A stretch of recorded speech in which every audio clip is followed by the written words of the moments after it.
All right, go ahead. Okay. All right. My name is Bob Brenner. I'd like to welcome everyone to this session of the annual colloquium series of the Center for Social Theory and Comparative History. This session, the annual series, is on the political economy of rising authoritarianism, and this session is on Russia. I don't want to spend at Russia and the invasion of Ukraine. I don't want to spend any further time on introductions, which will be in any case out of date tomorrow. On the other hand, I think most of the people here don't really need to be told there's a war going on, and we're going to be hearing about that from the discussants. What I want to do is simply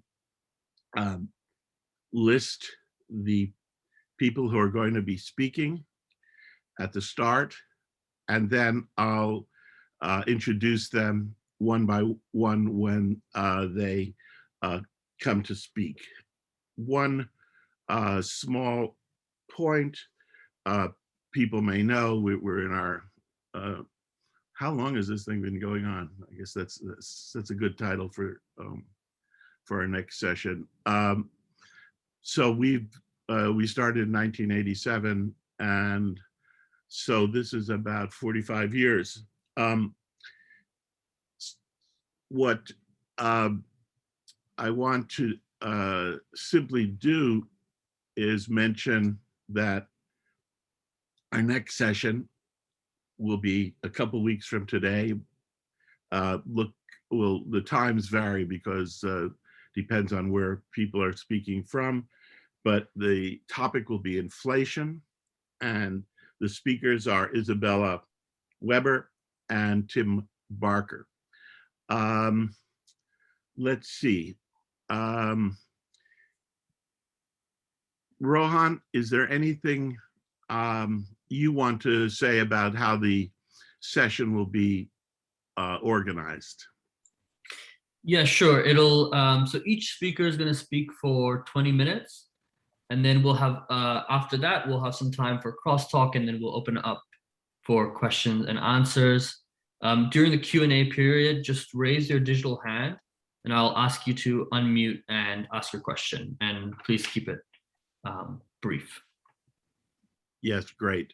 I'm going to be very rigorous on the time because we have 4 presenters, 20 minutes each, and we want to have plenty of time for cross discussion and participation by the people who are in attendance. Just very quickly, the presenters will be in the following order: Boris Kagarlitsky, Ilya Budraitskis, Ilya Matveev, and Suzy Weissman. So anybody have anything that they desperately need to bring to the fore at the minute? Okay, great. So our first presenter today on the political economy of Russia's war in Ukraine is Boris Kagarlitsky, who we've had the good fortune to have here at a number of occasions before, and it's great to be able to introduce him again today, an old friend as well as a intellectual political comrade or colleague.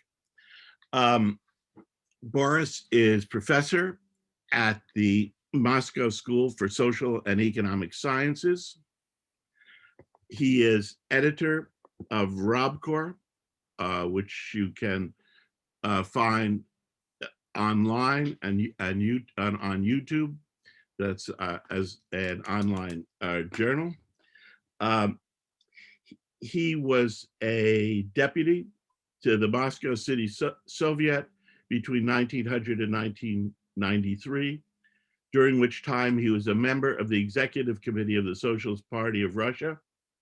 He was a co-founder of the Party of Labor in Russia, and was imprisoned for 2 years for anti-Soviet activities. I want to say that recently Boris was jailed again, but only for 10 days, I guess just to establish his bona fides for the current period of politics, just kidding.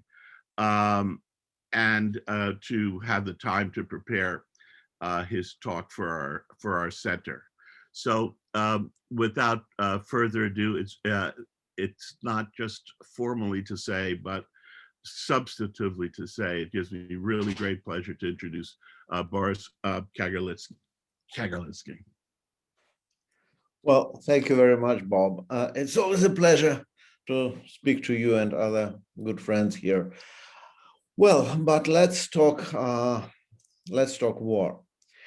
First of all, if you're looking at the way this war is presented, not only the West, but also sometimes in Russia, including some opposition circles, there are two basic explanations. On the one hand, you can see that as just one man's war, saying that it's just one crazy guy. This is just Putin, a dictator who went crazy and who started the war, and he is the only one to be guilty, to be seen as the cause of this whole disaster. On the other hand, however, you can also see this kind of discourse of evil Russia, always being aggressive, always trying to destroy its neighbors, trying to restore their old empire, trying to restore its global or regional domination, and so on and so on. Yes, and of course, you can see a few other explanations very much of the same sort. But even if we take their explanation about Putin himself being the only cause of the war, being crazy, and by the way, I personally think he did go crazy, really, at some point. He doesn't seem like being a quite an adequate person at this point, but still, it doesn't explain this whole thing, and it doesn't explain why this crazy guy actually came to power, and why this crazy guy is capable of doing what he's doing. So in that sense, even if you have this kind of personalistic explanation, and even if you kind of look at specific personal and psychological characteristics of Vladimir Putin, still there are problems of a different sort. And if we're speaking about the political economy of the war, let's really talk political economy. And the first thing which comes to my mind is that both Russia and Ukraine are countries belonging to the periphery or semi-periphery of the capitalist world system. And this is very important because in many ways, Russia and Ukraine are very similar. They both represent some kind of oligarchic capitalist regimes, though, of course, it's very important to see that there is a big difference between these two countries, or these two states rather, because Russian oligarchy possessed larger amount controls a larger amount of resources, which actually enabled it to be much more successful and much more consolidated, because there is an abundance of resources. So in that sense, they don't have to fight among themselves to get the necessary resources to prosper. And this consolidation of oligarchy is exactly the reason for Putin's autocratic regime to be established, because Putin did succeed in consolidating the elites around himself. And even though maybe these days they are quite unhappy about what's happening, but for like 20 years, they more or less stayed consolidated, and they contributed to the formation of this autocratic regime because this regime actually reflected the kind of economy, the economy of oil and gas and other resources export, which they developed. And by the way, don't forget that this very regime, with its specific characteristics, was quite welcome for the West for so many years, up to the point when global economic crisis erupted in 2008, 2010, when actual relations started deteriorating because very much there was the problem of a global neoliberal system being in crisis. And that means that at the global level, there were problems and there were new contradictions, or existing contradictions became more important and more kind of sharp and more dramatic. And so that means that the conflict between Russia and the West, which is also another explanation of what's going on, and sometimes it's represented not as a conflict between Russia and Ukraine, but rather as a conflict between Russia and the West. This conflict didn't erupt yesterday. It continued for quite a few years, but it didn't come out of nowhere, and it didn't come out of some kind of mythical Russian expansionism or Western expansionism or anything. It emerged out of the crisis of neoliberal capitalist model. So speaking about Ukraine, Ukraine is a much weaker state, and ironically, this is exactly good for Ukraine in many ways, because Ukrainian oligarchs were never consolidated. And that created this impression of Ukraine being a democracy, rather than it is more like a polyarchy, using the term of Robert Dahl, polyarchy, which means a pluralism of oligarchies at the top. But nevertheless, it's a much more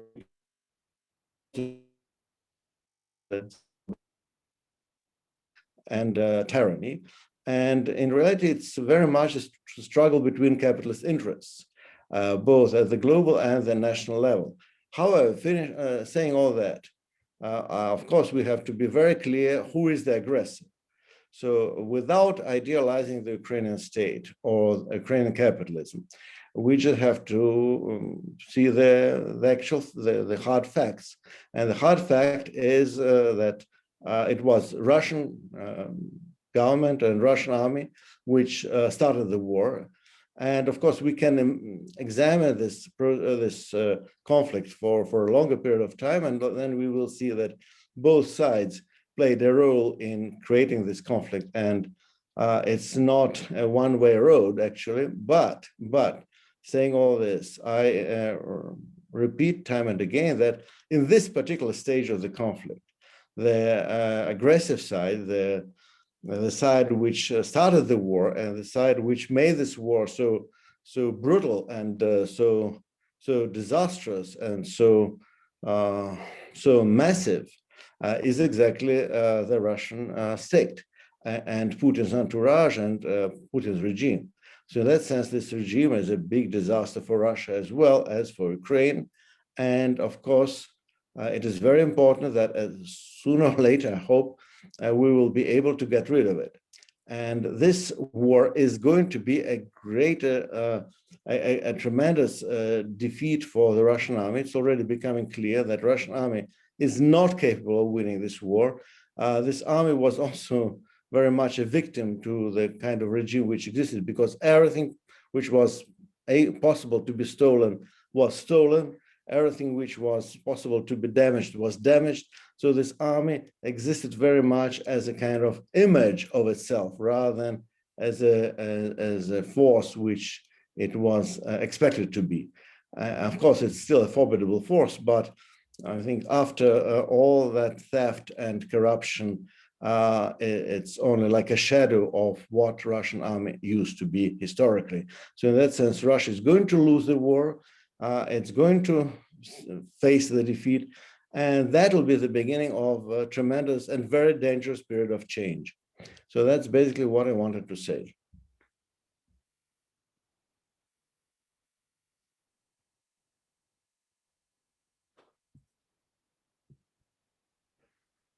Bob, you gotta unmute.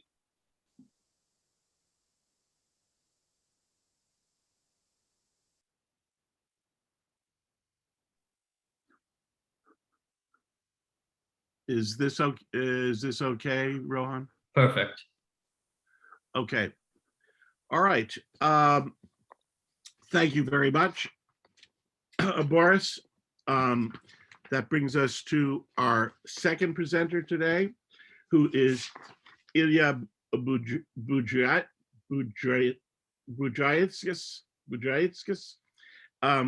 He is like Boris, if I understand correctly, he is a teacher at the Moscow School of Economic and Social and Economic Sciences, and also at the Institute of Contemporary Art in Moscow.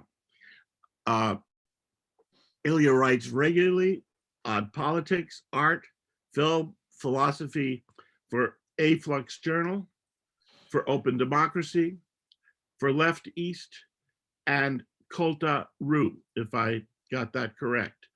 I should mention that a Russian edition, or the Russian edition, of his essay collection called Dissidents Among Dissidents was awarded the prestigious Andrei Bely Prize in 2017. Ilya's book, I should also emphasize, is available now in English, in paperback edition, should be easy to get a hold of. So I want to thank Ilya for agreeing to speak for us, and hope he can begin right now. Thank you very much, Ilya. Thank you very much. Thank you very much for the invitation. In these days, most of the world discussing the terrible images from town Bucha nearby Kiev, where the hundreds of civilians were tortured and killed by the Russian soldiers. And of course, this is one of the very dramatic and probably turning points of this ongoing criminal war with Ukraine. And today, in the morning, when the Russian state, the Russian official propaganda was not still prepared to propose its own version of what happened in Bucha, Russian website, which is one of the mainstream official news websites called RIA Novosti, published an article by a guy whose name is Sergeytsev. And the name of this article is What Russia Should Do with Ukraine. So the main idea of this article is that from the beginning of the special military operation, we as Russians did one mistake. We believed that there are just a tiny part of Ukrainians are Nazis, and the most of others, the majority of Ukrainians, they are just our people that should be liberated. That was the mistake. For now, we should recognize that probably most of Ukrainians are Nazis. These people, as a nation, was Nazified, so they became more or less supported the Nazi propaganda. Ukrainian Nazism is extremely dangerous phenomena, and even it's more dangerous to the world than Hitler's National Socialism in Germany. So that was the third thesis of this article. And the last one was, which is very important, that only Russians in the current moment could define what is Nazism and what is not Nazism. So it's just very Russian thing. And that is very true because all the others all the other countries and the West as well also is Nazi in some way or another. So they have nor any moral right or any practical analytical instruments to define the Nazis from the non-Nazis. So that seems to be a unique right and the historical mission of Russia in this war to define who is Nazi and who is not Nazi. So all who are Nazis, they should be punished, they should be eliminated, banned, and destroyed. And that's the mission of Russia. That is a very interesting and powerful explanation, which in a way provides some kind of theoretical base to these murders that happened in Bucha and other Ukrainian cities. And they were interesting because they propose instead of any kind of universalist explanation, analytical explanation of what is Nazism. They proposed, I can say, a kind of Nietzschean in the bad meaning of this notion, kind of explanation. So only those who have power, also have military power, have nuclear power, can say who is Nazi and who is not. So this is a kind of very relativist approach to this historical term. I think all what we have now in the Russian official propaganda, all we have in this kind of materials are very, let's say, emblematical for understanding of the Russian political regime, of the turn of this Russian political regime after the start of this war. So basically, you can say that all these rhetorics around denazification, Nazis, and so on, somehow hiddenly touch the very nature of this regime by itself. There were a lot of debates during past weeks that probably Russia moved to some kind of fascist regime, and there are many kind of visible signs of it. Yes, so you have this Z, this symbol of this military operation, like everywhere, so in public transportation, at schools and children kindergarten, you have to express publicly your support for this war, and any alternative view is in fact criminalized. And that is this condition which started just in the end of this February, started just after the beginning of this war, in fact presents some serious shift in the evolution of this political regime. Even 2 months ago, with all the authoritarian character of this regime, with all the repressive practices of this regime, with all the pressure toward the political opposition, independent media, and so on, we can say that it was nearby this kind of quality which could be defined as a real fascism. But what is still relevant for the description of the current political regime and its nature is that all the symbolics of this public support of war, all this very kind of totalitarian pressure on society still has some very vertical way of organization. So it's also avoid any kind of the, let's say, massive pro-war movement from below. It's avoid any form of organization, of self-organization. By the way, it's very interesting that even the pro-war marches that could be organized by far-right groups were officially banned by the Russian state. So no one have any right to do something even to support this war outside of the state. And that is very important moment if we start to talk about the current state of affairs in Russia as the fascist storm.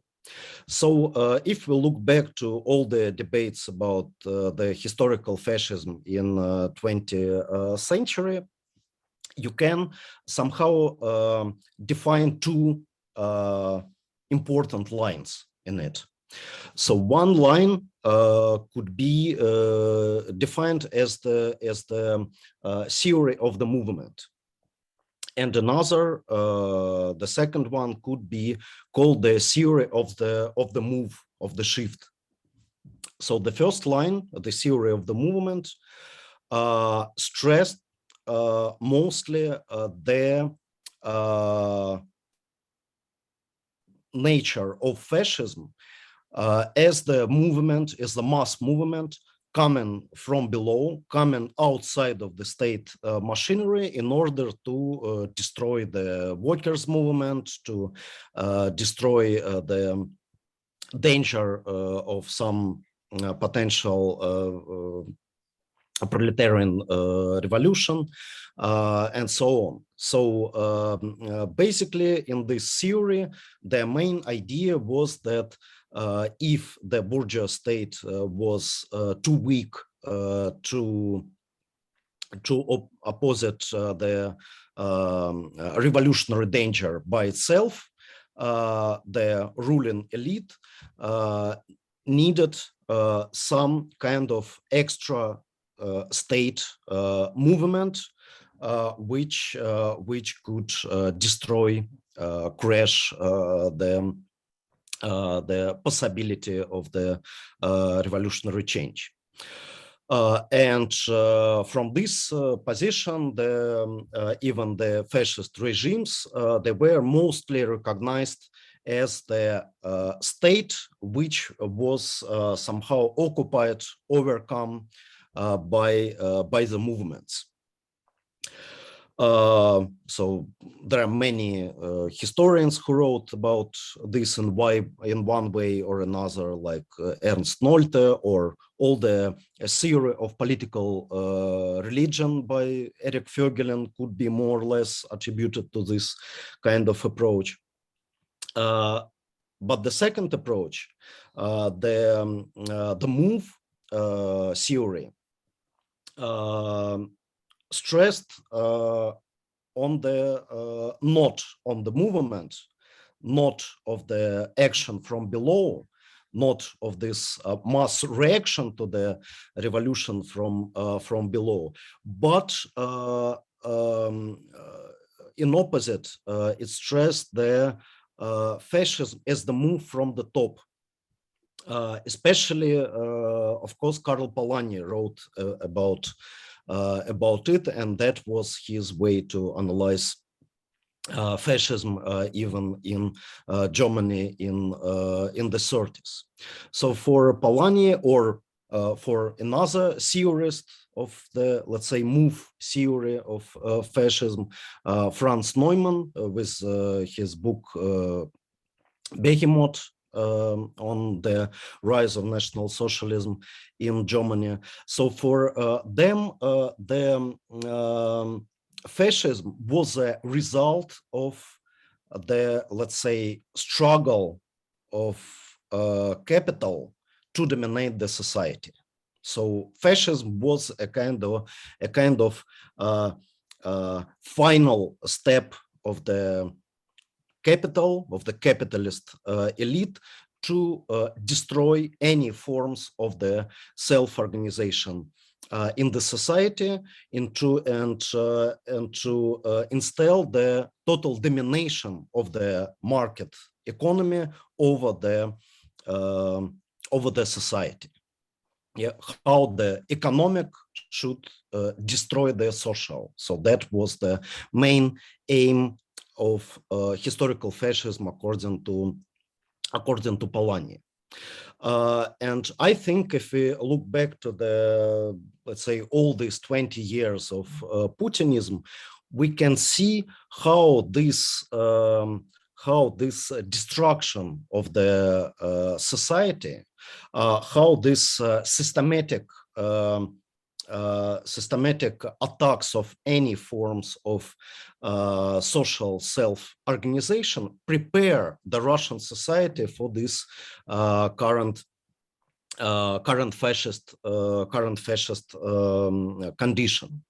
Of course, as any fascist move, the Russian fascism is the answer to the internal crisis of the regime itself, is the answer to some kind of danger. And definitely the growth of the slow fascization of the society, the beginning, the actual beginning of this road to fascism more or less started after 2012, when the Putin's regime was confronted by protest movement. And also that was a moment when it became clear that the social and economic model built by Putin moved to the way of economic stagnation. So yeah. from that, yeah. 5 minutes to go. Okay. Okay, so I'm nearly end. Very disciplined. Thank you. Yes, yes.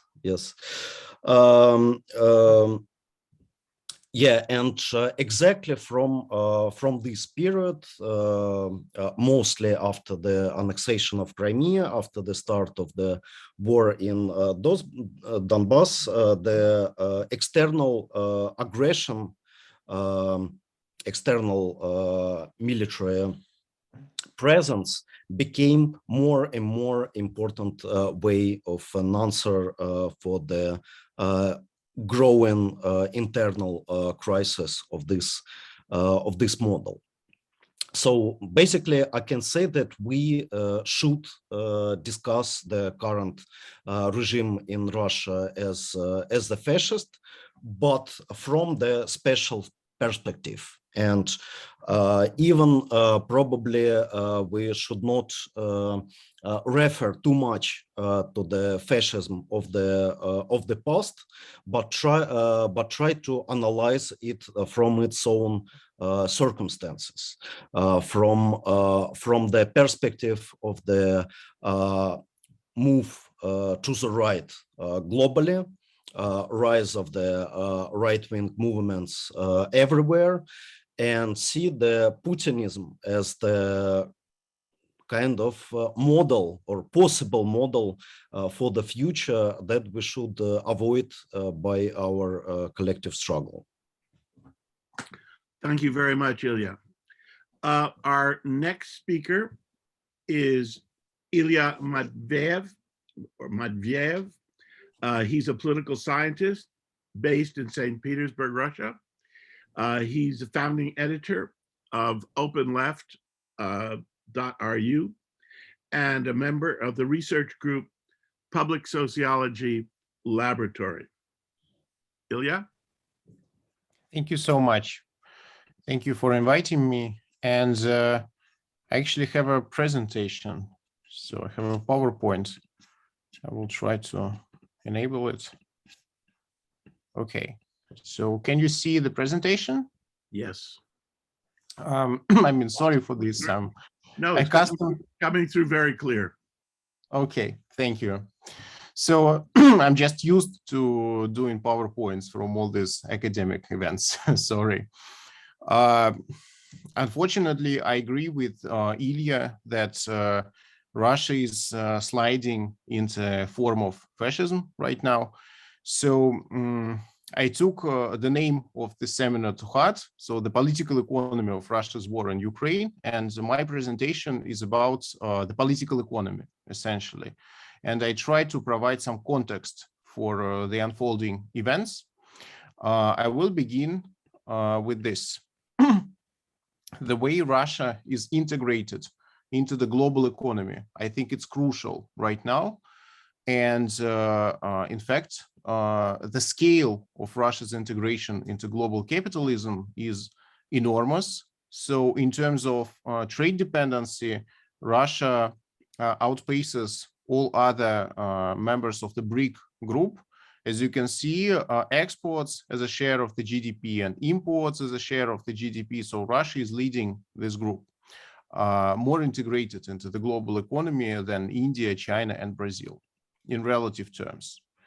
So in terms of the structure of exports and imports, again, it's the thing that is known to everyone, but still. So Russia is exporting mostly oil and gas and metals and wet, and Russia is importing high value added goods, computers, cars, medical instruments, medical equipments, and stuff like this.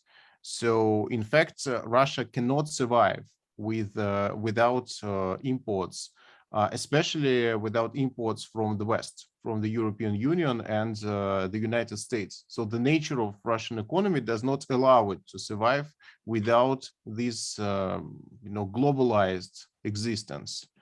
So the role of foreign capital is also quite high in Russia. The share of foreign direct investment to GDP is lower than in China and Brazil in the last 20 years, but it's still higher than in India. And also almost 3 million workers are employed in companies in foreign and mixed ownership. So imagine what happens when all the foreign companies, like Western companies, leave Russia. So this means dramatic cascading unemployment, and this will be a disaster and in fact probably a collapse of the Russian economy. So why am I telling this? I think the story of Russia's integration into the global economy unfolded like this. So 20 years ago, Russia's sort of resurgence began. It was both an economic and a political resurgence. So Russian companies staged IPOs on foreign exchanges and began borrowing money on international financial markets. And the number of billionaires in Russia increased absolutely dramatically in the span of a few years. So Russian corporations dominated regional economy, post-Soviet economy, and in fact, they expanded outward investments and acquired assets in post-Soviet countries, including Ukraine. And so Russia now had multiple ties to the global economy. So in terms of trade, finance, investments, in terms of the lifestyle of Russian oligarchs, which is indistinguishable from the lifestyle of, this transnational capitalist class, the same yachts, the same luxury real estate in London, and so on. So I would say that in the previous decade, so Russia's status was sub-imperialist, as theorized by Patrick Bond, for instance. A sub-imperialist country is a semi-peripheral country that plays by the rules of Western capitalism, but is also able to dictate its own terms, of integration into the global economy. So it's a kind of agent of Western capitalism, but also an independent player. So this was Russia's status economically. Then there's the question of politics. So in the same decade when Putin came to power, so in a few years, he began challenging the geopolitical order dominated by the United States. So there is this famous Munich speech from 2007, where Putin presented a comprehensive list of grievances against the West. So he accused the West of hypocrisy. He accused the West of trying to dominate the world. And also, just a year later, in 2008, during the NATO summit, apparently Putin said to George Bush that Ukraine is not even a state and that Russia would dismantle it by annexing Crimea and the eastern regions if Ukraine ever joins NATO. So apparently already like 15 years ago, there was the same understanding of Ukraine demonstrated by Putin. So this is striking. And then the question is, how did this geopolitical logic overcome the economic logic? So to me, as a Marxist scholar, this is the biggest question, because I cannot fully understand it. On the one hand, there is economic integration into global capitalism that provides tangible benefits to the Russian ruling class, to the oligarchs, and also to the bureaucrats and members of the political elite. So they get tangible benefits from this. And we thought of them as extremely cynical. We thought of them as people who are not ready to sacrifice their wealth for any kind of geopolitical quest. But apparently it was not true, because in 2014, we saw that the crisis began as a combination of economic and political, crisis. So Russia wanted Ukraine to join this Eurasian Economic Union that is created, but Ukraine refused and decided to join, to sign an association agreement with the European Union instead. And so this was the beginning of the crisis. This is understandable in the logic of some imperialism, that Russia wanted Ukraine to stay in its own orbit, but Ukraine was gravitating towards European Union, right? So there was an economic concern in that. But then when the crisis unfolded, it was no longer about economics. It was no longer about investment. It was no longer about dominating the post-Soviet space in terms of economy, in terms of investment, in terms of finance. It was all about security concerns. So apparently, the Kremlin feared that it would lose a naval base in Sevastopol. And so this is why they decided to annex Crimea. And this led to all the other events, even including what's happening now. So it all started with Crimea. But this action was not grounded in economic concerns. It was not grounded in economic rationality. It was grounded in security concerns. So apparently this naval base is considered to be extremely important by the Russian leadership, right? So this is the crucial question. How could they sacrifice the way Russia is integrated economically, right, in favor of this geopolitical confrontation with the West? So in my opinion, what happens now, these months, it is a completion of this arc that began in 2014. So it's the completion, the ultimate culmination of this confrontation with the West. So the invasion of Ukraine led to Russia's extreme deglobalization in a matter of weeks. So the sanctions against Russia actually destroyed Russian economy. I mean, it doesn't look like it right now, so it is still somehow functioning, but in general, it has no future. Russian economy has no future because Russian economy is fully dependent on the West. It is dependent on imports from the West, and without those technological imports, Russia cannot function. So Russian economy is destroyed.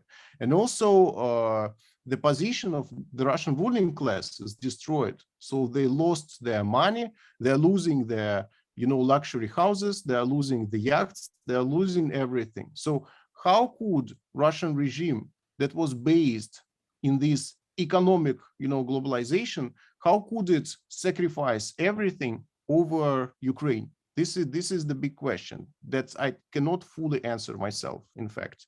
So in any case, Russia is not sub-imperialist in any meaningful sense. So it is no longer an agent of Western capitalism, even autonomous agent. It does not play by the rules of Western capitalism because the West rejected Russia completely. So what's the future of Russia? Does Russia have any future? So when I think about it, I think that if there is a future for Russia as a country, it lies with China, probably. And Ukrainian war is unfolding against the background of a new conflict between China and the United States.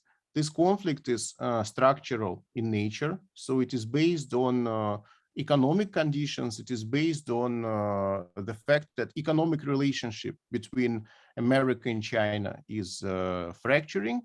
And so Russia is moving closer to China. And perhaps instead of, a single global capitalism dominated by America, we would have a bipolar world, a sort of bipolar world. So two axes, a Western axis and a China axis that Russia decided to join. So Russia would be China's partner, or maybe it's, subordinate, in fact, not just a partner, but a subordinate, because China is much stronger than Russia, obviously now. So Russia would be subordinated to China. It will provide China with natural resources, and China would provide Russia with consumer goods and some industrial products in return for political and economic loyalty. So this is the future that I see, but it's a bleak future because this new axis, Chinese-Russian axis, does not have any vision of the world, sort of, alternative vision of the world. It's strictly about economic and political and military domination. So neither Russia nor China offers an alternative to the West in terms of a different way of life, in terms of the different organization of society. Instead, it's the same capitalism without liberal ideology, but it's the same capitalism. And without democracy, representative democracy, without human rights, simply just pure economic and political power. So the question is, what are the tasks of the international left in this situation, and what should be the left's strategy in this new environment? So that's it. That's what I wanted to say. Thank you. Thank you very much, Ilya. Our fourth and final presenter is Suzy Weissman. She's professor of politics at St. Mary's College in California, and she is the author of Victor Serge, Political Biography, among other works. Suzy has long had an award-winning broadcast called Beneath the Surface on KPFK radio, and with a Jacobin radio podcast. Interestingly enough, Suzy's program began way back in 1981 on KPFK, initially called Portraits of the USSR. Just to say finally that in recent weeks, Suzy has hosted both Boris Kagarlitsky and Ilya Budraitskis, and those interviews are on the Jacobin and KPFK websites, easily available to listen to. So Suzy, could you take over? I'm having some trouble getting my video back on, so let's maybe I can get some help here. Rohan, any thoughts? Yeah, let me try 1 second. Yeah, because it asked me if I want to change the background. I shouldn't have turned it off, but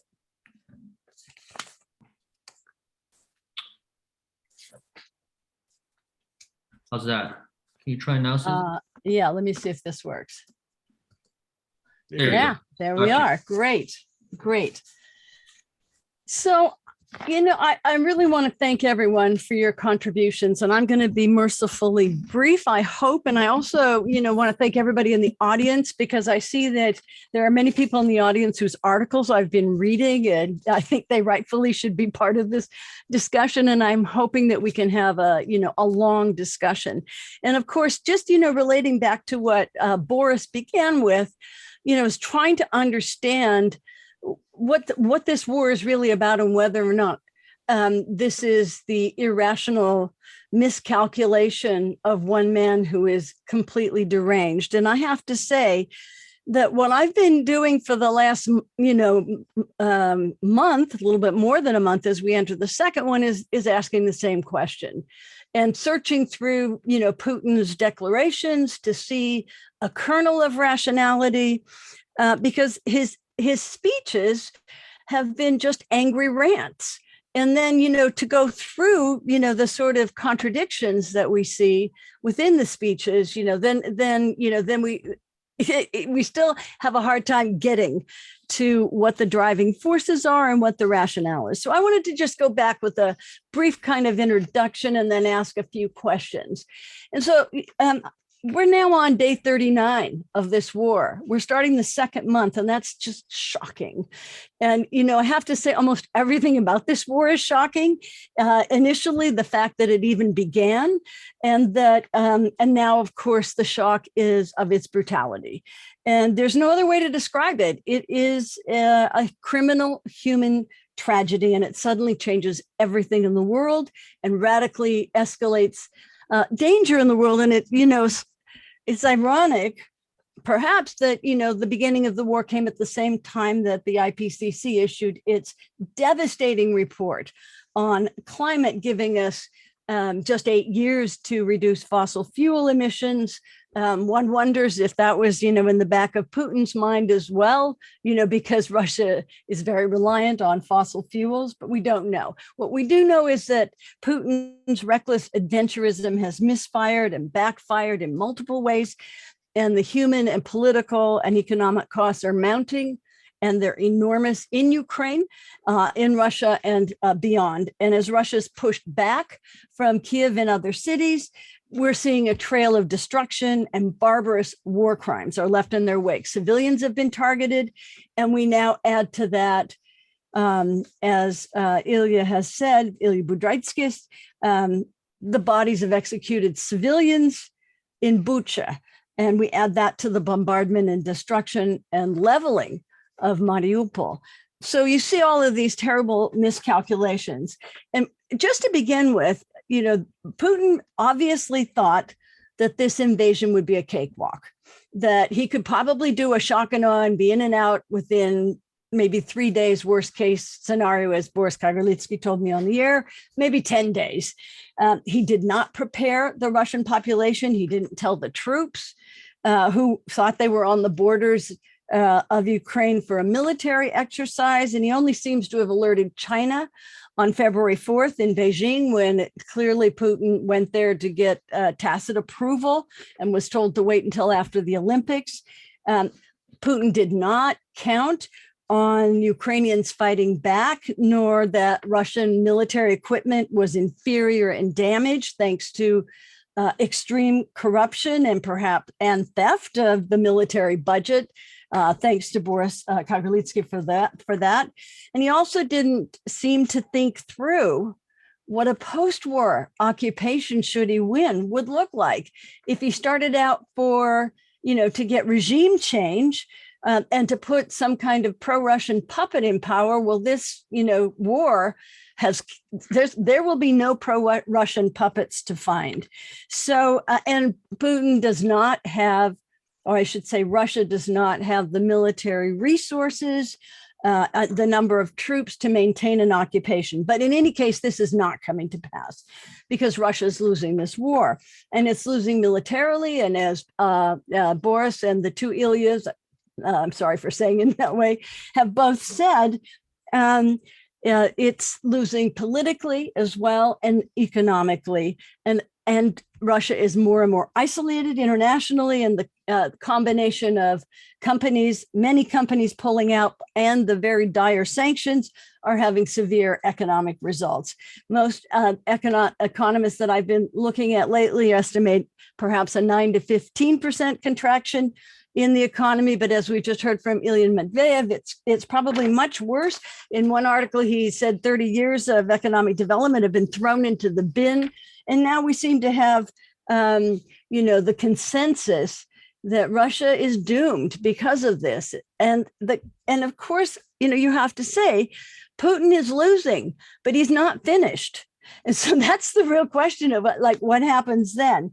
And we have to also say Putin is losing. He's not been able to take any major cities except Kherson, and their resistance continues. And so in its wake, as we've seen, he's deployed missiles, rockets, bombs to destroy civilian apartments, schools, factories, hospitals, and the civilian carnage is just mounting. And because of, let's say, fog of war, we don't have accurate figures yet. That's going to take a long time to know. So that, and now that, but we do know that at least 4 million Ukrainians have left the country, and 10 million or more are displaced internally.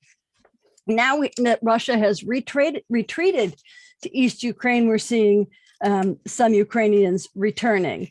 And we have to say, this is a country of 44 million. It does remind me of Stalin, I have to say. At one point, after Stalin deported the Crimean Tatars, apparently he thought of also deporting Ukrainians and was told, but there are 40 million of them. And of course, now there's 44 million, and there's a similar problem. In Mariupol, as we've seen, the situation is absolutely dire, and there's no concern whatsoever for the civilians who are forced to survive without food and water and no safe corridors out of the country. And then also we know I hope I pronounced this right, Melitopol, the mayor was captured, and he was released after 5 days, probably because his capture was televised, or it was all over the world. But he reported about his interrogation, and I think it's really interesting because it shows how ignorant and ill-informed the Russian soldiers were about their own mission. They asked him where the Nazis are, and he said that he'd lived his whole life in Melitopol and he'd never met one. They then said, well, they want to defend the Russian language. And he told them that 95% of the residents there speak Russian. There's never been a problem. And then they said, well, we hear that the World War II veterans were being beaten. And he said, well, no, there's not that many left, and they are absolute heroes to us. So it just kind of shows you, how the military themselves who are conducting this war are victims of the propaganda of the war. And in any case, I just want to end this by saying that Russia is losing even if it wins. China wins whatever the outcome, as does the United States and NATO, whose prestige have been enhanced. Ukraine loses. The cost of the war is immeasurable at this point. And Ukraine is a poor country that has been an economic basket case ruled by rotating corrupt oligarchs until Zelensky in this war. Zelensky is a master of social media, has emerged as a true leader and united the fractious country around it. Even in Donbass, people are apparently fighting with Ukrainians against Russians. And we have reports from many Russians now in Ukraine fighting against Russia with Ukrainians. So things are turned upside down. And so the other thing I think that is dangerous about this is that Russia's brutal conduct in the war has ignited hatred, not for Putin and his clique, but for Russians. And this is very, very dangerous. It increases Ukrainian nationalism, but in the West, it's also led to this absurd and reprehensible discriminatory treatment of all things Russian. Artists and musicians are fired. Even Netrubka of the Metropolitan Opera, who we all love, is no longer to be with them. And this goes on, and this is crazy. And at home, in Russia, and I'm not in Russia, I'm only getting reports from others, many of who are on this screen. before the war and even at the beginning of the war, there was no appetite for it. Thousands braved protest, braved repression to go into the streets and protest, facing severe consequences. Journalists would quit. Independent outlets were shut down, draconian penalties for any form of opposition. And now we see many are leaving the country. And the divide over the support for the war, which, the latest polls show has gone up, and that shouldn't be surprising given the draconian repression for even calling it a war instead of a special military operation, the shutting down of media outlets, the control over internet. But as Boris Kagarlitsky told me on air a couple of weeks ago, that that Russia is divided, and you divide the support between the support depends on where people get their news, and it's generational, as well as divided geographically. Those who get their news from television tend to support it. Those who get it from the internet know what's going on. And in any case, now with these kinds of penalties, there's a kind of conformism setting in. And so it's very risky now to create the kind of anti-war movement in Russia that would be necessary. So we were all wrong about this war. We thought that this wouldn't happen. And the reason we thought it wouldn't happen is because it's unthinkable, but it happened. And, Putin has managed to create everything that he railed against. The unity of Ukrainians, the isolation of Russia, the enhancement of NATO, all of that has happened. And so then, we have to say, I think that others have said that Putin's project is in ruins. And so what does this mean? I think that, that we heard from, I think it was Ilya Matveev and maybe Budraitskis, what seems to be motivating Putin is fear of protest movements at home.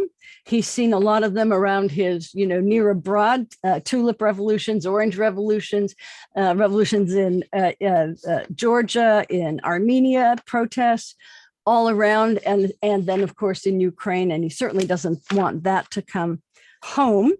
And so this domestic political pressure is there, and we've also seen because of the decline in the standard of living, that, these are further pressures for him.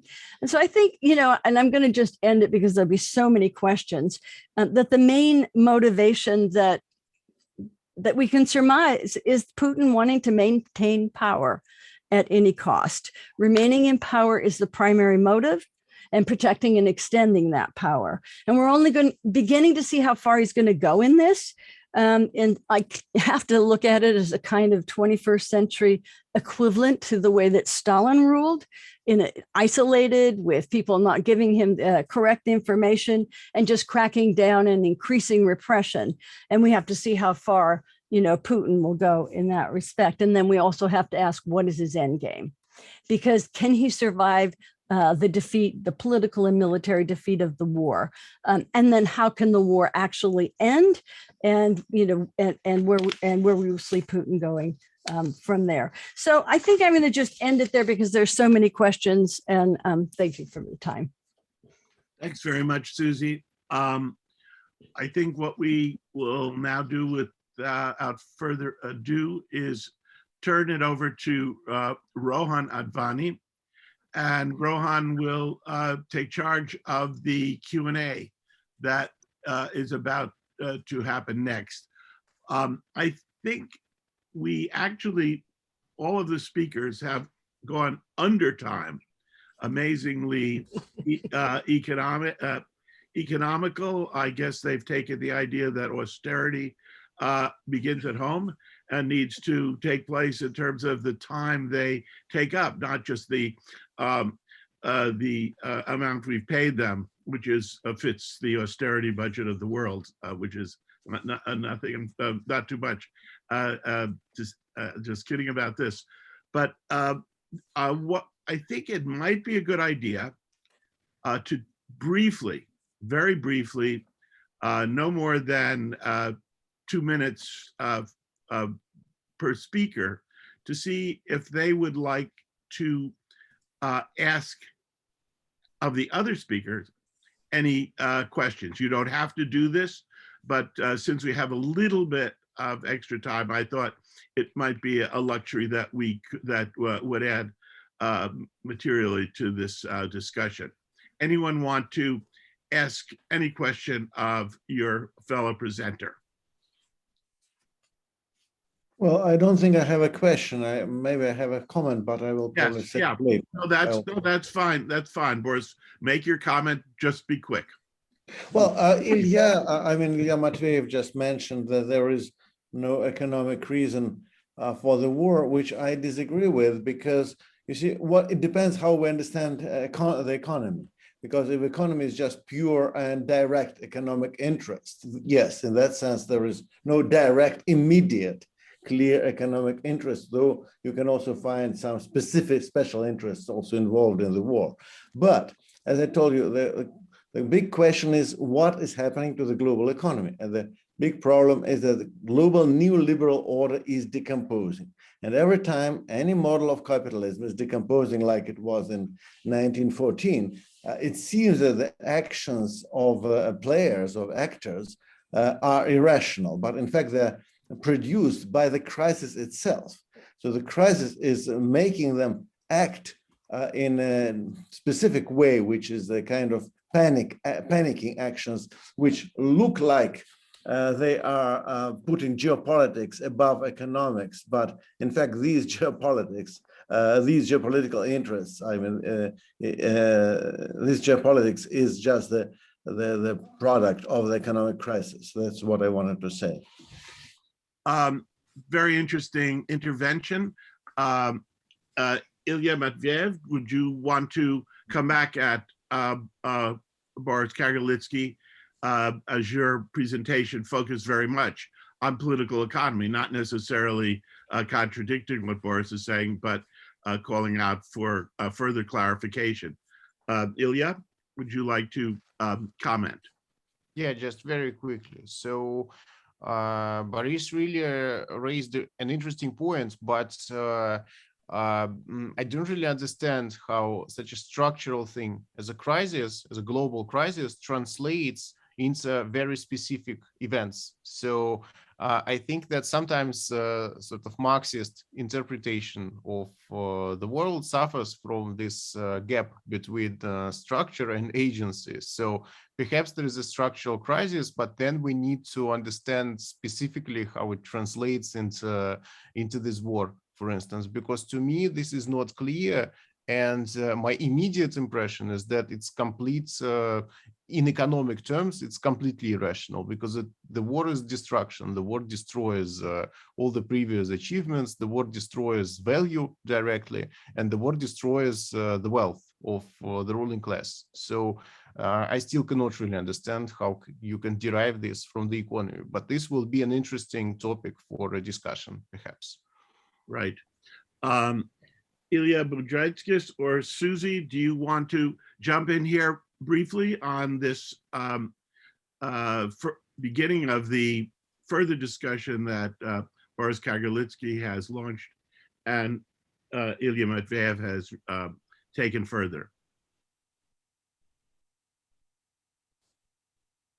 No one, you don't have to? Yeah, I can. Go ahead, Suzy. I thought Ilya, well, the kinds of questions I have, I assume that most people in the audience will have too. Like, where does it go from here? We have to note Russia's conduct in this war, and it seems that the very brutality is a reflection of its defeat in its original purpose and the miscalculation. But, the conduct itself has terrible consequences, not just economic in destroying whole cities, but as I mentioned before, increasing nationalism and increasing hatred. And so this is a new world that we're moving into. And it's really incredible to think that in just 5 weeks, the world has changed as much as it has because of this war. So, my question, I guess, is one that I look in a crystal ball. How do you see it coming to an end? And do you see a way out for Putin before something even worse takes place? And what is, in other words, what's the end game? Only want to answer this. Ilya, Well, one second, hold it, Boris.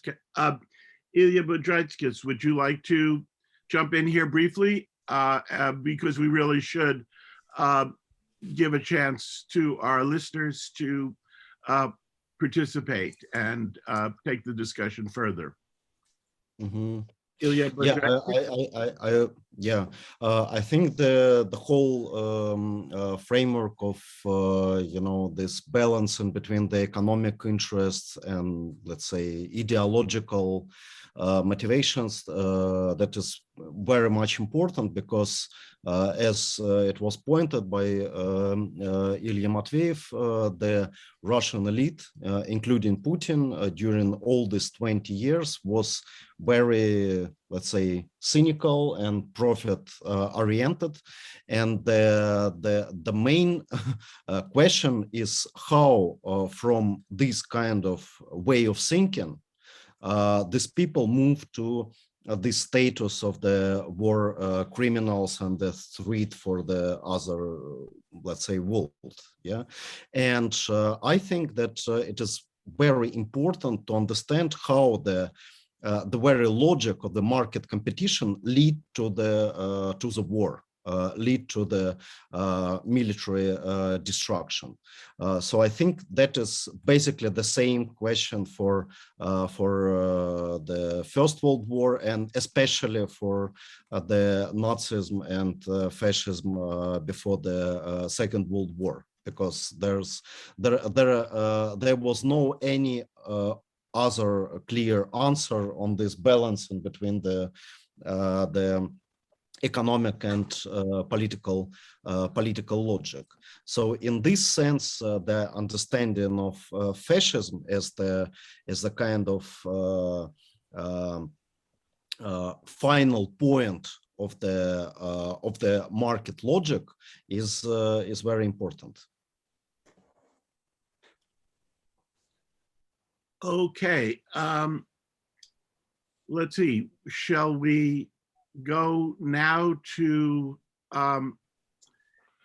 interventions from from the audience? Sure. Yeah, we can do that. Rohan, why don't you take over to call on people and I'll enable them to speak. How do they? You explain how they get into the discussion? Sure. So yeah, thanks everyone. We can quickly move to questions and answers. So let's take a round. Maybe we'll do 3 at a time. I'll call on you to unmute. If you can keep your questions brief, that would be great. And then all the panelists can give their thoughts. So maybe first we'll go to Professor Ayala, if you're there. I'm here. How do we, but Rohan, can you tell us how do we, especially those of us from the 19th century here, or even a few from the early 20th century, how we join the discussion? How do we signal that we want to participate? I'm talking about we in the sense of people who are in the audience. Sure. If you could, I ask, please raise your digital hand. How do you raise your digital hand? So if you go to reactions on the bottom right of your screen and then click raise hand. If you go ahead and do that, then you'll come up and I'll ask you to unmute. Okay, so Professor Ayala, if you want to ask your question. Yeah, hi. Can you open my video, or are you just opening my audio?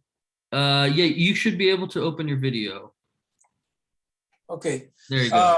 Perfect. Yeah, thank you very much to all the panelists. I have precisely the question that Ilya Matveev was asking, and I want to press Boris Kagarlitsky on it, which Boris said that, with the global financial crisis, which started as a mortgage crisis, 2008, 2010, things changed. But then there was no elaboration of what is it that changed. I am, to say the least, very skeptical of the role of political economy in initiating this war as an explanatory factor for the start of it.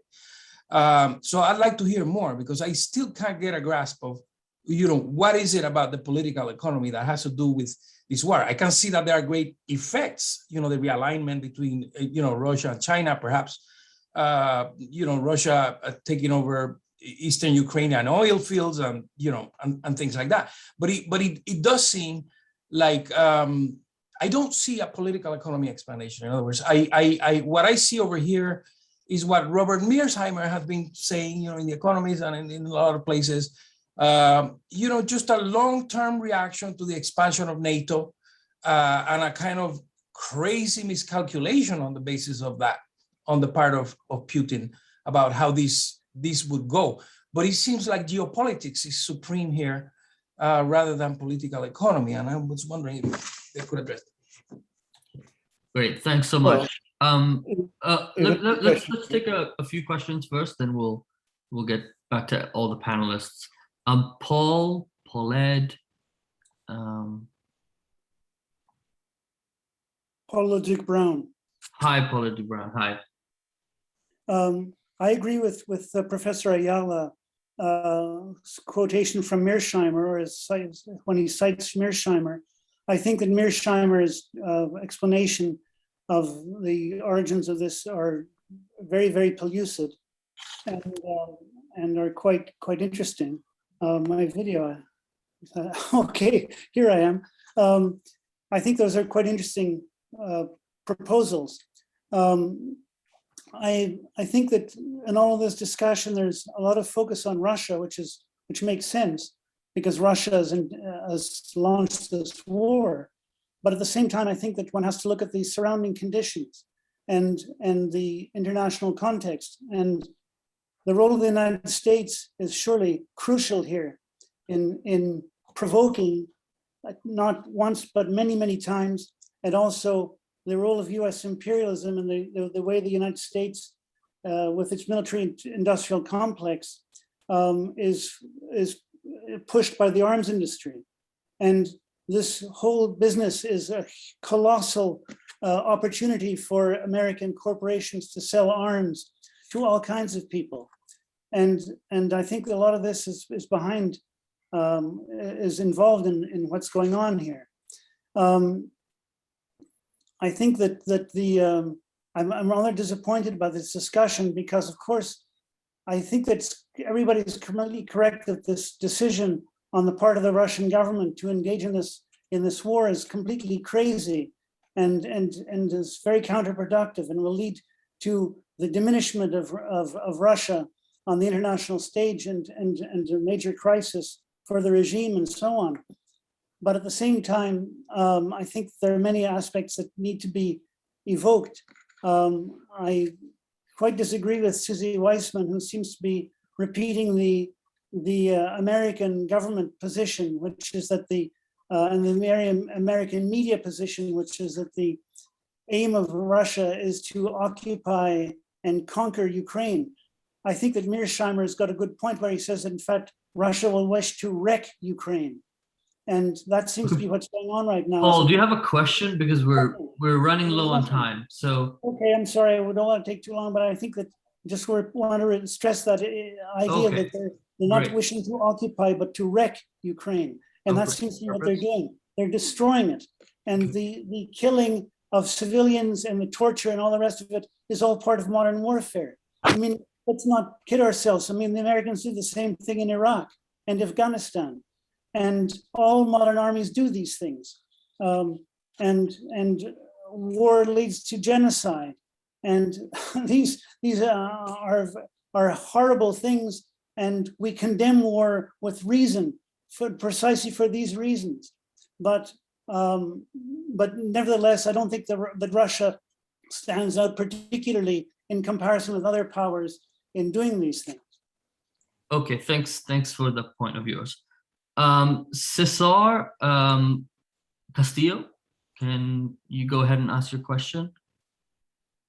Thank you, Rohan, and thank you to all the panelists. I guess I will sort of rephrase some of what Professor Ayala and Boris was saying as a question, which is, I would like to hear the panelists speak on what, if any, is the role of NATO expansion in Eastern Europe as an explanatory factor for this war.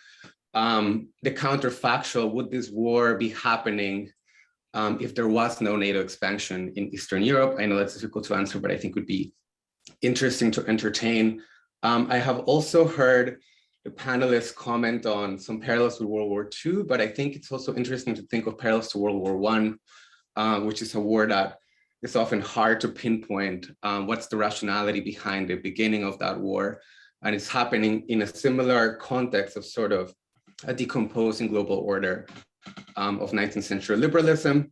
And finally, just I would like to hear the panelists speak on one of the questions that one of them posed, which is what should be the role of the international left, international labor movement, socialist movement, in terms of what demands should we be raising and what positions should we be taking, given sort of the role of NATO, the United States, the rising inter-imperial rivalry with China, and so on and so forth. Thank you. Awesome. Thank you so much, Cesar. So if I were just to quickly, Bob, you want to go ahead? Yeah. I think this situation is genuinely puzzling for us, coming from any one of multiple perspectives. But suppose we come from a perspective that asks about the world economy first, and we could say that that if we did, it looks like there's a way toward accounting for the current situation. 10 years of very slow growth on a world scale, which encompasses everyone, including China. Under conditions of very slow growth, the opportunities for continuing to make gains through purely productive economic means are obviously much limited. So then you would say, okay, so in this situation, what becomes a premium is on politically driven distribution. And so getting some sort of redistribution domestically or internationally through a politically driven action. And that, it would be a potential way in. But if you think about the possibilities then in that answering the slow growth, zero-sum game with a political intervention that pulls resources by political means rather than economic. In other words, directly political take rather than indirect support for capitalist profit making, you look like you have a way in. But the problem is that under current world conditions, and this is, I think, what puzzled everyone and has puzzled everyone about the Russian move, is that there was no chance, even if they were, quote, successful in doing in making for an a successful economic move by political means, because the warfare just can't provide that, let alone in this particular instance. It seems to me this is obviously a question about a proposition. It seems to me that the imperialism, an explanation in terms of imperialism that speaks about the gains that could come by improving the economic conditions or political redistribution, are just not there. So I think what you have to look at has to be the crises or problems domestically that are being faced by the Russians. And it is I'd like the discussants, not the discussions, the speakers to focus in. They come from there. They know this terrain. What what gains could be made domestically, not by the logic of imperialism externally, but the logic of international aggression in terms of winning support at home. This was one account, not necessarily the correct one, but one account of what happened before World War I. Is this, could there have been a hope on the part of the Russian government for gaining support at home, not by the gains from war, but the gains in public opinion, gains in support in this way? I have to say, I'd like to get, the question is, are there such? It's hard to see, I have to say, how even if we go this very indirect route, that what Putin is and the Putin government has done is going to really strengthen that government domestically. But I would have to say that strengthen that government, I'd have to say that's the way to go. Or I would make that proposition, see what, for the sake of argument, to see what people think about that. Is the roots of this war are in the domestic political crisis and of the domestic political problems of the government, as well as the perhaps the government's imperial vision, if you will, which has less significance as a economic mover than, again, as a rallying, a domestic rallying point, or even something that this clique believes in as a way to aggrandize themselves. Belief, however, as soon as that term comes, skepticism reigns. So I hope at least people will see the questions that I'm trying to raise. Great, thanks, Bob. So if I could just quickly, briefly restate some of the main points in these questions. Thanks for everyone's questions. So this sort of question of how do we bridge the gap between geopolitics and large forces of political economy, the question of NATO expansionism, World War I as a better historical analogy, the role of the left, international left, and Bob's questions about political support, domestic political support, and also this war taking place within the context of slowdown and growth. So maybe first we can go to Boris. Sure, I'll be very happy to answer.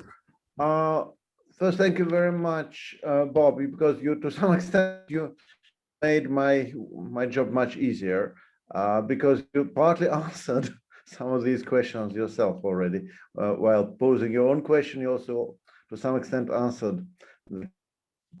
Anyhow, first of all, what is the political economy of any capitalist crisis? It means that there are problems with reproduction. So economy is not going like it used to go before the crisis. So that's the important thing.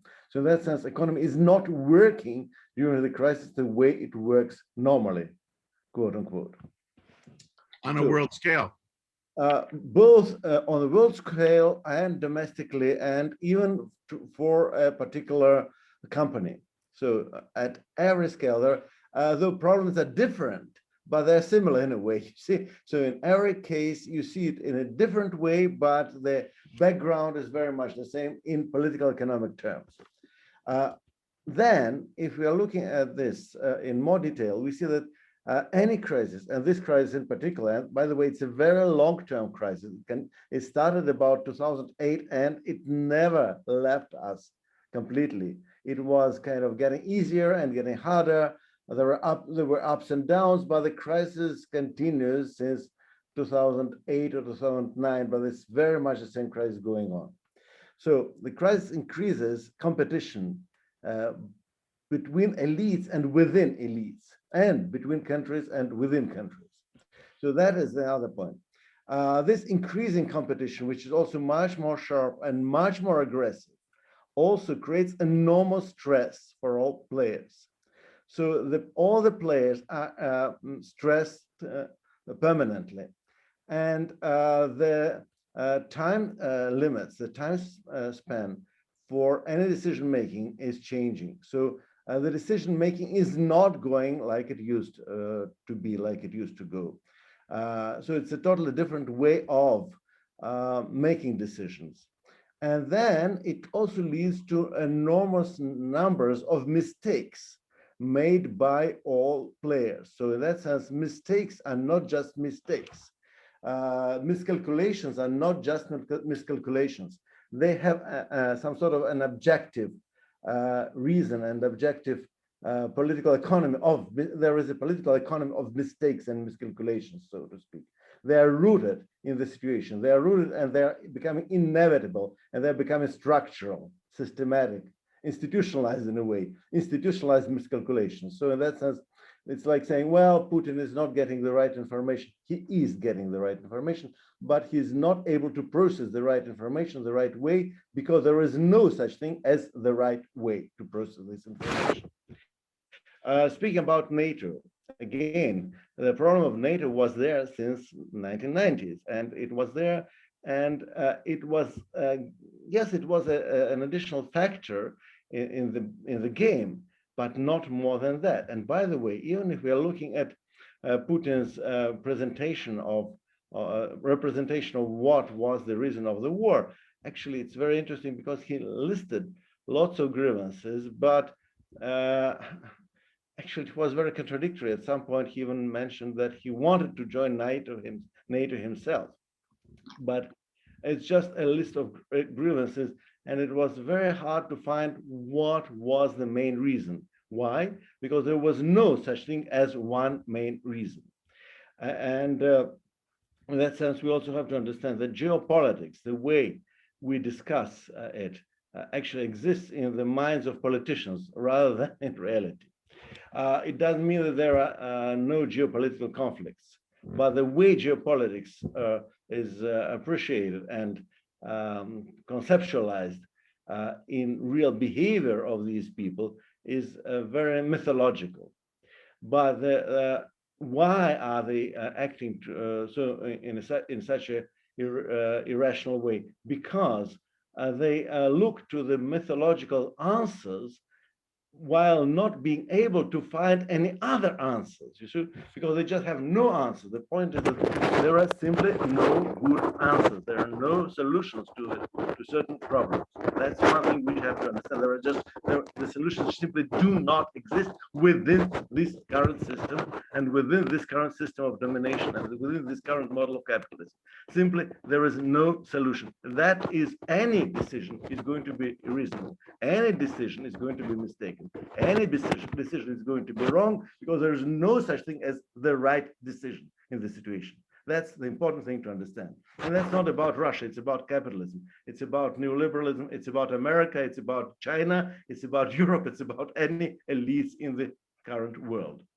And finally, speaking about the domestic crisis, I think very much, I have to say, Bob made it extremely right, made it extremely correct, that domestic crisis was one of the causes of this whole thing, domestic crisis in Russia, by the way, to some extent in Ukraine as well. But well, in this particular case, it was Russia which was the aggressive side. So the Russian made the decision to invade. So it was Russian rather than Ukrainian domestic crisis, which was so important for this particular case. And yes, they wanted to mobilize public opinion about Ukraine in order to strengthen the positions of the government, which the government as the leading elite, the Putin regime, which is actually losing the support in the country.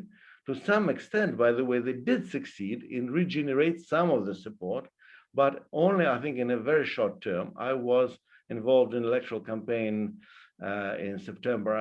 I saw how people hated the regime, but the problem is that while hating the regime, people did not really expect that there was anything to be done about it. That's also an important thing. And ironically, it's again like the same thing. Well, we said Putin wanted to say increase Russia's weight in the world. Actually, he decreased that, and so on and so on. No matter what he wanted, they achieved exactly the opposite. It is exactly the same thing with the domestic crisis, because he wanted to reconsolidate the society, like it did consolidate the society around Crimean issue in 2014. This time he split the society rather than consolidated it. He wanted to increase his political position and stabilize his rule and the rule of his regime. It didn't work out this way. It worked out exactly, potentially at least, the other way around, because now he's creating a situation which is going to be unstable. And of course, Putin is very far from being finished, but he cannot continue ruling like he used to. And that's why the regime behaves as if it is a fascist regime, because it's the only way they can restabilize itself in the situation of complete disaster. But I think it's not going to work. Thank you. Thank you so much. Ilya and Ilya, do you care to comment on these points? Yeah, so I might begin. So I want to answer specifically the question about NATO, because obviously this is the question that is asked every time, and there needs to be some kind of position here. First of all, there is a specific argument against understanding the invasion as a way to prevent NATO expansion or something like this, because it was obvious from the start that launching a war to stop, a military alliance would be counterproductive. And this is exactly what's happening. So Poland, in fact, declared that they are now open to hosting American nuclear weapons on its territory, right? So Poland declared that NATO presence in Eastern Europe would double in the coming months. So doubling the presence of NATO. So if the goal of the war was to push NATO away, then the end result is exactly the opposite.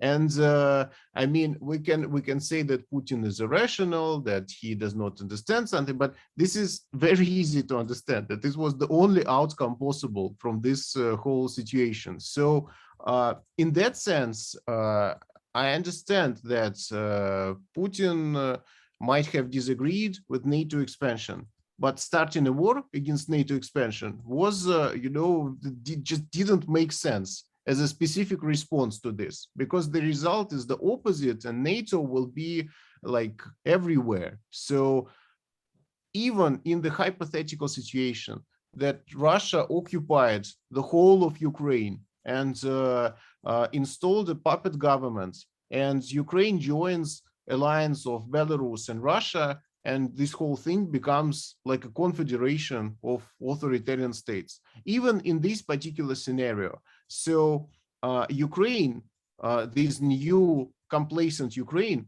would have 4 NATO countries on its border, and all of these NATO countries would have increased presence of troops. So what will this achieve in terms of security? Because Putin talks about security all the time. What will this achieve in terms of security? In terms of like explaining the war in terms of NATO just doesn't make sense, because of this simple fact that NATO now will be Russia's mortal enemy. It will also be extremely popular in Eastern Europe, in all Eastern European countries. Now there will be zero domestic opposition, even to hosting nuclear weapons in Poland, even to hosting nuclear missiles, and in other countries like Romania, for instance. So Russia is now truly encircled.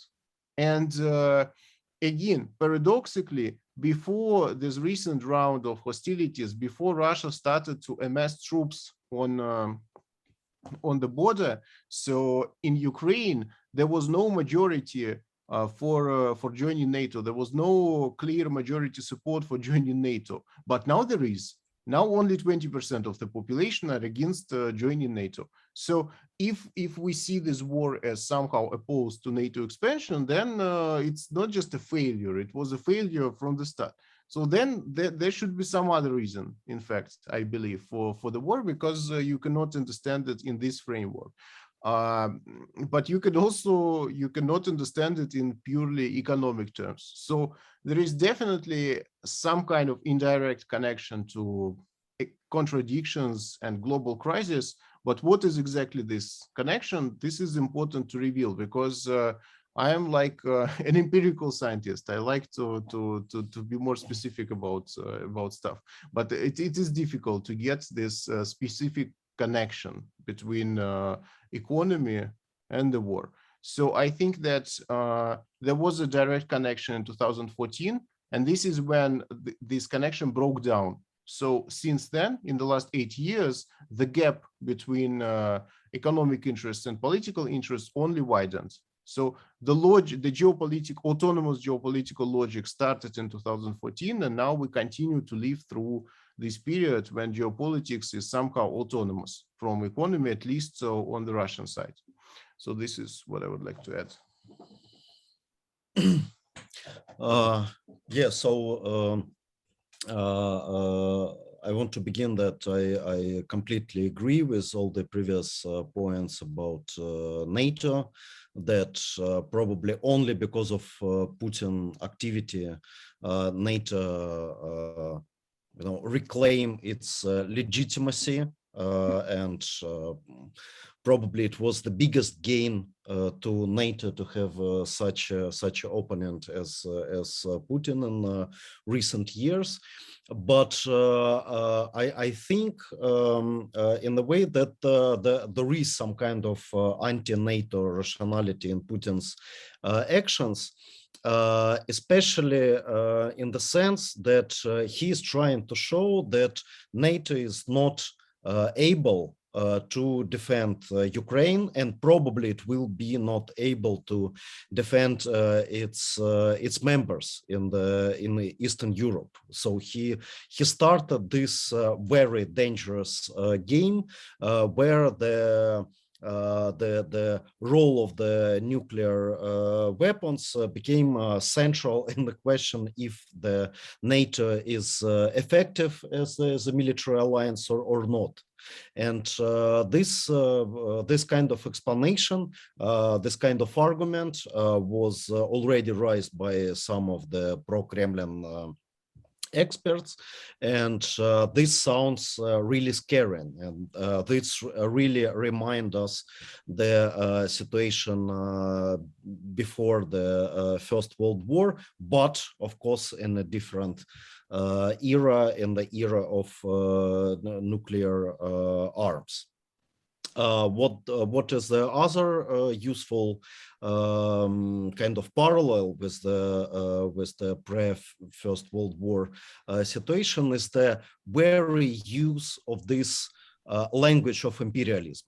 Yeah, because of course the imperialism is still a kind of actual condition of the world, but only Russia openly used this kind of language where all the countries defined of those who are subjects of global policy, such as US, China, or Russia, and other like small nations, Ukraine, Poland, most of the, let's say, European countries. For Putin, they are not subjects, but the objects of geopolitics, of some division of spheres of influence in between the real subjects. And this is the language which now sounds very archaic, because that the language of imperialism of the, let's say, some 100 years ago. But the dangerous thing that Putin trying and quite effectively to put it back on the table. So the next thing I found Boris Kagarlitsky explanation on the crisis and irrationality of the decisions during the crisis quite provoking and interesting. It just remind me a very important point by Georg Lukács, where he said that the irrationality of the whole started to be seen only in the moment of the crisis. Yeah, the irrationality of everything that used to be quite rational with the real irrationality of capitalism behind it. But the thing is that for now we see that Russia, Putin's Russia is the most irrational. So it's much more irrational than all the others. So the next point is about the support for the regime inside the country. I agree that, of course, this new kind of consensus around this military operation is very problematic, is very unstable, is very much based on fear and ignorance. But the destruction of all the forms of self-organization in the society was such huge in the previous period that it's really hard to say when the society can somehow restore it and adopt the regime and its power. So and the last point, which is very important, is a point of the role of the international left. I think that is the thing that should be discussed in a very serious and detailed way. But generally, I think that now it's exactly the moment for the international left to come back to internationalism, because what we had in the previous period, especially from the side of the Western left, was a kind of anti-imperialist view of the world, which in fact was imperialist view, because it was based on completely American and Western oriented view of the world, with the idea that there is only one imperialist power, that all the others are just victims of American imperialism, and so on, and that provide a real misunderstanding and ruptures in between the left in the West and the liberation and protest movements outside of the West. So it's time to come back to real internationalist perspective. Thank you so much, Ilya. Suzy? Yeah, I just want to come in again on this question, and I agree with everything that the three speakers have put forward, but on this question of NATO and the responsibility of the United States principally. And I think that, we've heard a lot of the arguments about why that isn't the primary driver. It's absolutely the case that George Kennan in 1997 said that the expansion of NATO to the countries that had been Soviet satellites and rebelled against them was the single, largest blunder in American foreign policy in 50 years, and would lead to intensifying a new Cold War eventually. And yes, that's in the background, but that's not the immediate cause. And Putin used this NATO encirclement.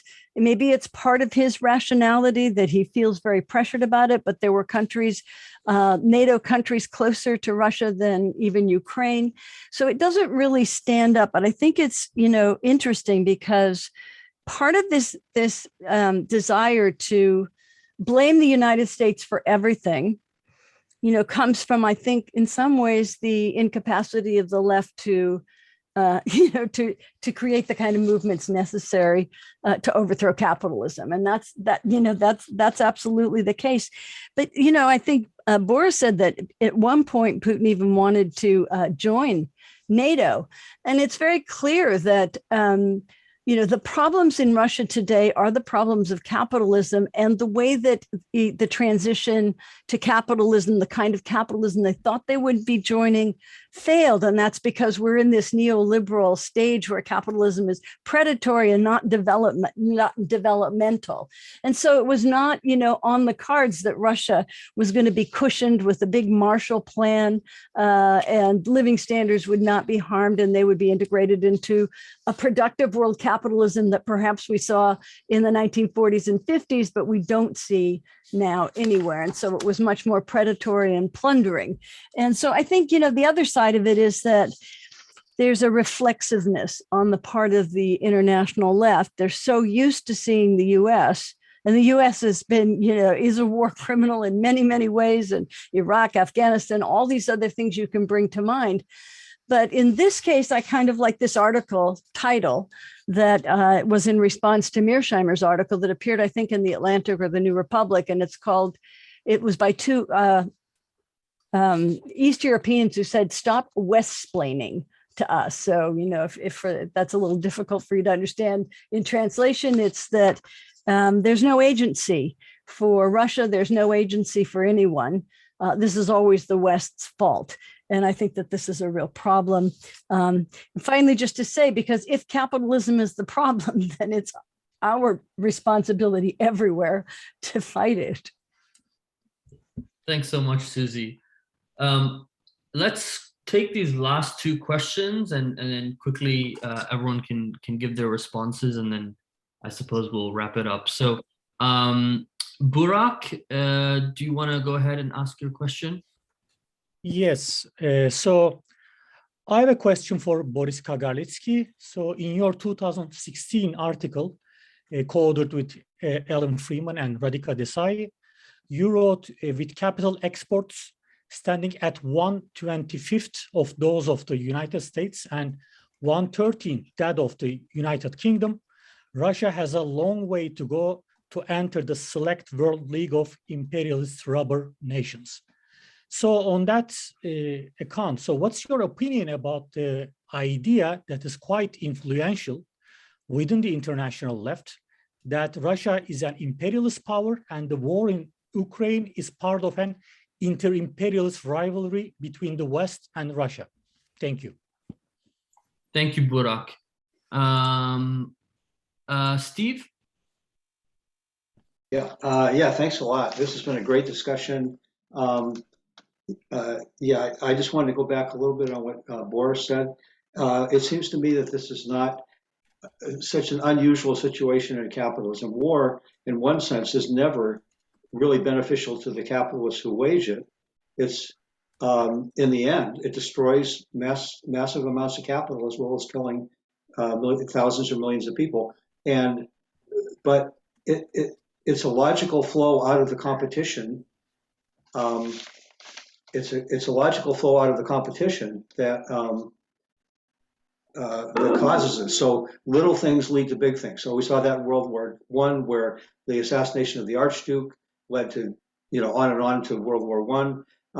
The other thing is Putin thought he could get away with doing this because he's gotten away with Georgia and Chechnya and Crimea and so forth, and he didn't necessarily know that the response was going to be as great. So it made rational sense to raise his power and position in the world, especially if he thought he wasn't going to get that much of a pushback. There's been many examples where geopolitics and economics don't necessarily immediately line up. The U.S. War in Vietnam was not a direct economic thing for resources in Vietnam. It was a geopolitical positional war, which was necessary to maintain the U.S. Corporate and imperial domination in general in the world. And I think that this is another example of that. I don't think the geopolitical and the economic are as much in conflict as people have made out. But thanks very much. Great discussion. Thank you, Steve. Okay, maybe let's go to Boris first, then Ilya and then Suzy. Well, okay. I think I have said most of what I wanted to say. And speaking about Russia as an imperialist country, well, I think to some extent, yes, we can use Patrick Bond's term sub-imperialism, whatever. I'd rather say that today's Russia is a failed imperialist. Like, in Russia, they love to, and well, actually, even myself, I once used this term, failed state, speaking about what was happening in Ukraine in 2014-15. By the way, which is very interesting that to some extent Ukraine managed to overcome this condition of a failed state, to some extent at least. Well, getting back to the original point, in that sense, Russia is a failed imperialism. So I think that's the best description of what we see now. So that's about it, I think. So yes, that's a clear miscalculation. But as I told you, this miscalculation is rooted in the institutions both of current Russian state and of modern neoliberal capitalism.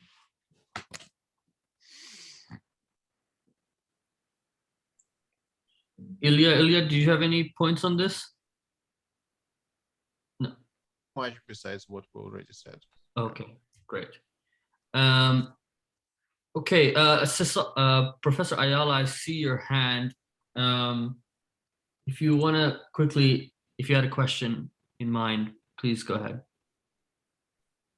Very quickly, since the internationalism has been brought up and so on and so forth, so we are speaking from the United States, and our primary duty is to oppose the imperialism that we live under. So that's why, the discussion about NATO.